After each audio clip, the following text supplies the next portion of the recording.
ഞാൻ ഷീല വാസുദേവൻ, പൂർണേന്ദു തിരുവാതിരക്കളി സംഘത്തിലെ അംഗമാണ്. ഞങ്ങൾ ഇന്ന് പരിചയപ്പെടുത്താൻ പോകുന്നത് കൊട്ടാരക്കര വലിയ മഠത്തിലെ പ്രഭാവതി അന്തർജനത്തിനെയാണ്. ചെങ്ങന്നൂർ ഇടവൂർ മഠത്തിലെ മകളായ ഏടത്തി ചെങ്ങന്നൂരെ തിരുവാതിര ആഘോഷങ്ങളെക്കുറിച്ച് വിവരിക്കുന്നു. നമസ്കാരം, എൻ്റെ പേര് പ്രഭാവതി എന്നാണ്. ഞാൻ ചെങ്ങന്നൂർ ഗ്രാമത്തിലെ ഇടവൂർ മഠത്തിലാണ് ജനിച്ചത്. വിവാഹം ചെയ്തത് കവിയൂർ ഗ്രാമത്തിലെ കടുത്താനത്ത് വലിയ മഠത്തിലേക്കാണ്.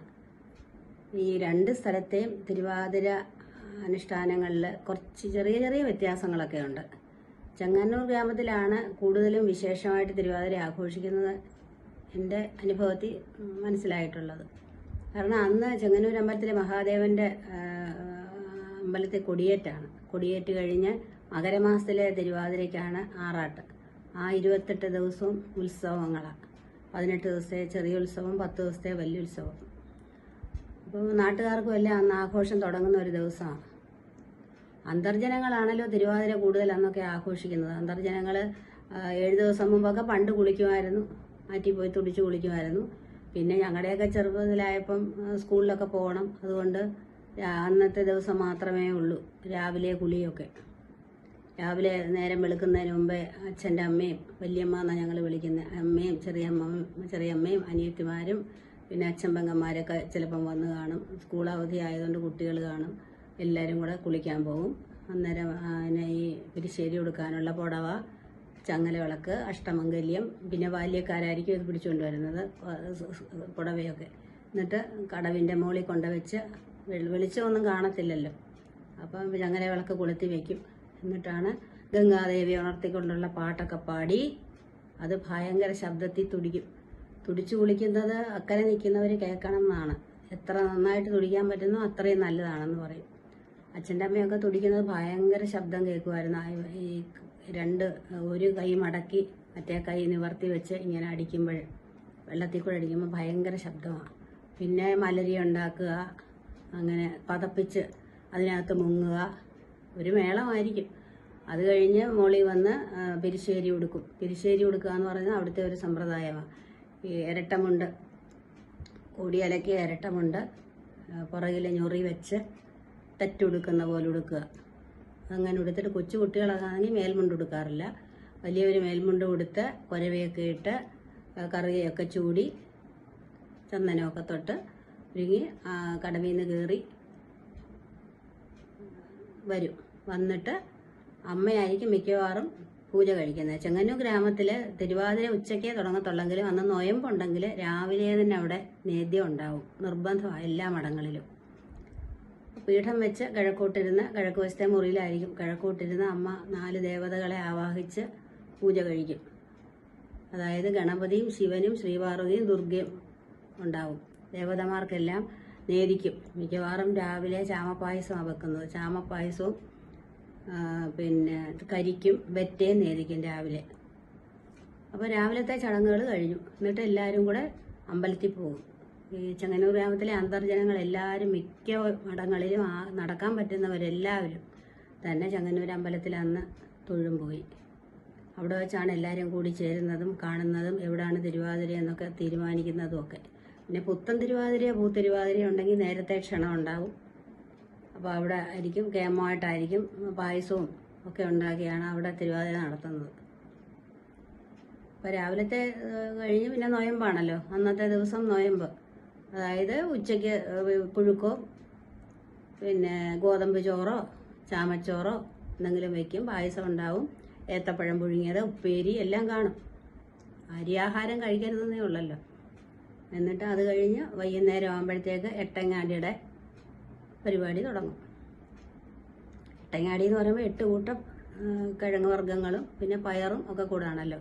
അതിനകത്ത് കാച്ചിൽ, ചേമ്പ്, ചേന, കായ, മാറാഞ്ചേമ്പ്, വെട്ടിയേമ്പ് എല്ലാം ഉണ്ടല്ലോ. അതെല്ലാം പുഴുങ്ങിയെടുത്ത് അതോടൊപ്പം പിന്നെ പയർ ചുട്ടത് മുഴിച്ചിട്ട് ശർക്കര പാവ് കാച്ചി അതിനകത്തോട്ട് ഇതെല്ലാം അരിഞ്ഞിട്ട് കുറച്ച് തേങ്ങാപ്പൂളും ഇട്ട് ശരിയാക്കി വയ്ക്കും. അതാണ് എട്ടങ്ങാടി നേദ്യത്തിന് ഉപയോഗിക്കുന്നത്. പിന്നെ മുറ്റത്ത് തന്നെ പീഠം വെച്ച് കിഴക്കോട്ടിരുന്ന് വിളക്ക് കത്തിച്ച് വെച്ച് അമ്മയായിരിക്കും ആദ്യം, അതായത് മൂത്ത സ്ത്രീകളാണ്, കാരണവരാണ് ആദ്യം പൂജിക്കുന്നത്. നേദിച്ചു കഴിഞ്ഞാൽ കരിക്ക് മാത്രം അവസാനമേ നേദിക്കത്തുള്ളൂ. ഇത്രയും എട്ടങ്ങാടിയും വെറ്റയും പായസവും നേദിച്ചു കഴിഞ്ഞിട്ട് ഓരോരുത്തരായിട്ട് മുഴുവൻ പേര് മംഗല്യമുള്ളവർ അവിടെ പൂജ ചെയ്ത് വെറ്റ നേദിക്കണം. അതൊരു നിർബന്ധമാണ് അവിടെയൊക്കെ. കൊച്ചു കുട്ടികളാണെങ്കിൽ അവരെ കൊണ്ട് പൂവിട്ട് എല്ലാവർക്കും മന്ത്രം ചൊല്ലി പുഷ്പാഞ്ജലി കഴിപ്പിക്കും. അത് കഴിഞ്ഞിട്ട് ആണ് കളി തുടങ്ങത്തുള്ളൂ. എന്നിട്ട് ഈ കളി കഴിഞ്ഞ് അവിടെ തന്നെ ഗണപതിയും സരസ്വതിയും 3-4 വട്ടം കളിച്ച് കഴിഞ്ഞാൽ പിന്നെ അമ്മ തന്നെ അത് കരിക്ക് നേദിച്ച് ഉദ്വസിച്ച് പീഠം അങ്ങ് മാറ്റും. കവിയൂർ ഗ്രാമത്തിലാണെങ്കിൽ വൈകുന്നേരത്തെ പൂജയ്ക്കും 3 ദേവതമാരെ വയ്ക്കുകയുള്ളൂ. അത് മുറ്റത്ത് തന്നെ ആയിരിക്കും നേദിക്കുന്നത്. അത് ഗണപതിയും ശിവനും ശ്രീപാർവതിയും, ദുർഗ വയ്ക്കാറില്ല. അതുപോലെ മകയിരത്തിനാണ് അവിടെ എട്ടങ്ങാടി നേദ്യം, തിരുവാതിരയ്ക്കല്ല നേദിക്കുന്നത്. ചെങ്ങന്നൂർ ഗ്രാമക്കാർക്ക് മാത്രമേ ഉള്ളെന്ന് തോന്നുന്നു എട്ടങ്ങാടി നേദ്യം തിരുവാതിരയിടത്തുള്ളത്. തലേ ദിവസം തന്നെ എട്ടങ്ങാടിയൊക്കെ ഉണ്ടാക്കി പിന്നെ കവിയൂർ ഗ്രാമക്കാരും ബാക്കി എല്ലാ ഗ്രാമക്കാരും നേദിക്കും. തിരുവാതിരയിടന്ന് വെറ്റ മാത്രമേ നേദിക്കത്തുള്ളൂ. എന്നിട്ടാണ് കളിക്കുന്നത്. അത് കഴിഞ്ഞ് ഉദ്വസിച്ച് കഴിഞ്ഞതിന് ശേഷം ഈ വിളക്കും അഷ്ടമംഗല്യവും ഒക്കെ മഠത്തിനകത്തേക്കെടുത്ത് ഒരു മുറിയിൽ, വിശാലമായ ഏത് മുറിയാന്ന് വെച്ചാൽ അവിടെ കൊണ്ടുവച്ചിട്ടാണ് പിന്നെ ഭക്ഷണത്തിന് ശേഷം കളി തുടങ്ങുന്നത്. ഈ 4 മണി കഴിയുമ്പോഴത്തേക്ക് ഇതിനിടയ്ക്ക് പാതിരാപ്പൂ ഒരുക്കുന്ന ഒരു പരിപാടിയുണ്ട്. പാതിരാപ്പൂ എല്ലാവരും കൂടെ ചേർന്ന് പറമ്പിൽ നിന്നൊക്കെ പറിച്ചുകൊണ്ട് വന്ന് കുറച്ച് ദൂരെ ഒരു സ്ഥലത്ത് കൊണ്ടുവയ്ക്കും. പറമ്പിൽ തന്നെ മൂലയ്ക്കെങ്ങാനും കൊണ്ടുവയ്ക്കും. എന്നിട്ടാണ് ഇവിടെ കളി തുടങ്ങുന്നത്. കളി തുടങ്ങി ആദ്യമേ ഗണപതി, സരസ്വതി, കുമ്മി എല്ലാം കഴിഞ്ഞതിന് ശേഷം 12-12:30 ആകുമ്പോഴത്തേക്ക് വള്ളപ്പാട്ടൊക്കെ പാടി ഘോഷമായിട്ട് ഈ പാതിരാപ്പൂ എടുത്തുകൊണ്ട് വരും. പാതിരാപ്പൂ എടുത്തുകൊണ്ട് വരുമ്പം ഇങ്ങോട്ട് തിരിച്ചു വരുന്നുണ്ടെങ്കിൽ വള്ളപ്പാട്ട് തന്നെയാണ് പാടുന്നത് ചെങ്ങന്നൂരൊക്കെ. മിക്കവാറും കുചേലവൃത്തത്തിലെ പദങ്ങളൊക്കെ പാടാറുണ്ട്. പാടി വിളക്കിന് ചുറ്റും എല്ലാവരും കൂടെ കൂടിയിട്ട് 2 വരിയായിട്ട് നിൽക്കും. ഈ വിളക്കിനും അഷ്ടമംഗല്യത്തിനും അഭിമുഖമായിട്ട് 2 വരിയായിട്ട് നിന്നിട്ട് പാട്ട് പാടും.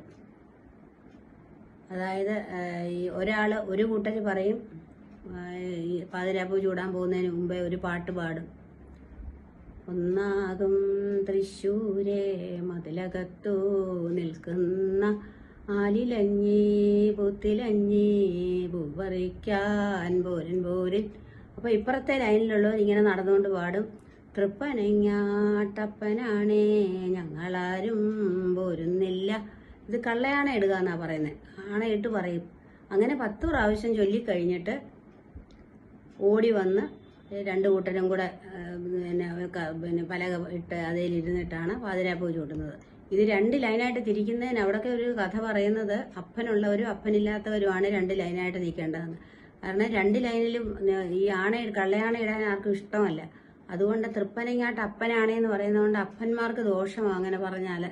അതുകൊണ്ട് അപ്പനില്ലാത്തവരെ ഒരു ലൈനിൽ നിൽക്കത്തുള്ളൂ, മറ്റേ ലൈനിൽ അപ്പനുള്ളവരും. അങ്ങനെ ഒരു പറച്ചിലുണ്ട് അവിടെ. എന്തായാലും ഇത് കഴിഞ്ഞതിന് ശേഷം പാതിരാപ്പൂ ചൂടിയിട്ട് പുത്തൻ തിരുവാതിരക്കാരാണെങ്കിലും അല്ലെങ്കിലും ഭർത്താക്കന്മാരെ ചൂടിക്കുക ഒക്കെ ചെയ്യുന്ന ഒരു പതിവുണ്ട്.